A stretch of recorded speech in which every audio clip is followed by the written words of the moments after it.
Welcome to 4-Wheel Drive Touring Australia. I'm Carlisle. And I'm Craig. We've put together a brand new TV show to take you guys with us while we explore this beautiful country we call Australia. This show is not about you sitting in your lounge chair watching us do stupid things in 4-wheel drives.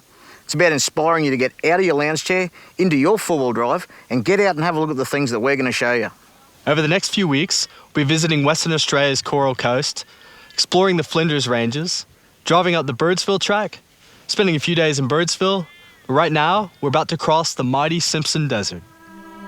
The Simpson Desert is only the 4th largest desert in Australia, but it is easily the biggest in most imaginations. It does have the longest parallel sand dunes in the world, and any traveller wishing to cross it must drive over some 1,100 red dunes. Don, this is your country, Simpson Desert. It is, yes. I've got a pretty good job, managing the Simpson Desert. It's a unique position. It's my traditional lands, and I get to, preserve and protect Aboriginal sites and places in the Simpsons. So that's an added value to my job. It's a big place to look after, isn't it? Certainly is. That's 1.12 million hectares of country. Mostly desert like this, sand cut like this. The Aboriginals that used to live out here, how do they survive in the middle of this desert? Although I'd have to agree with you, it would be tough going. But even when I was growing up, there's a lot of bush tucker about, and all that's almost gone too now, so it's getting harder and harder. So what's out here still? I mean, what's survived, I guess, the Western invasion? With my job, I spend a lot of time, following the Aboriginal stories, which are pretty interesting. You just follow the stories and the landmarks in the stories, and it'll take you to places, water wells.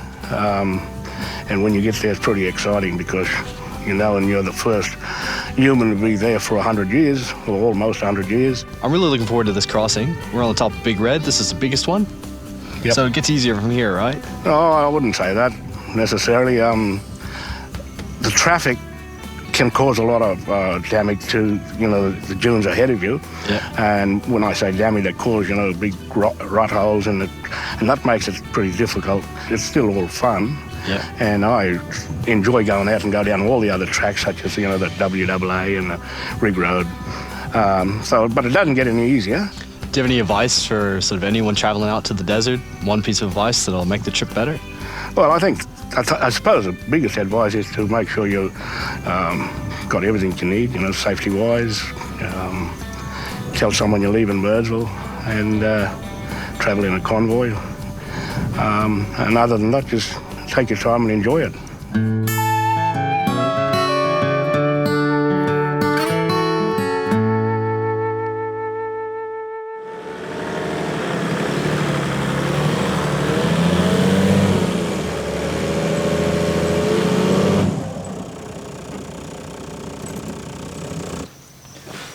All right, I've just gotten a little bit stuck on one of these sand dunes, but I've got some max tracks here. I'm gonna give these guys a go. Should be really quick and easy to get out of here.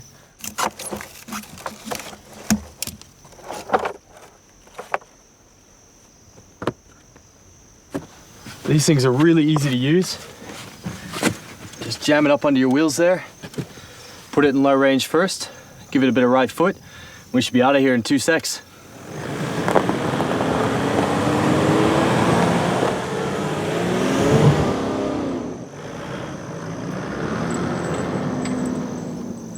Gotten out of another jam with the max tracks. These things are brilliant. It's taken me less time to do that than it would have just to hook up a snatch and call my mates and get them back here from camp. The beautiful thing about these, they're so simple, but they give you that flotation and traction that you need in the sand, which is the one thing you usually lack when you get stuck. And they give it to you quickly, easily, and the amount of times I've used these to get myself out, pretty cheaply.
So Jenna, you're walking across the Simpson Desert.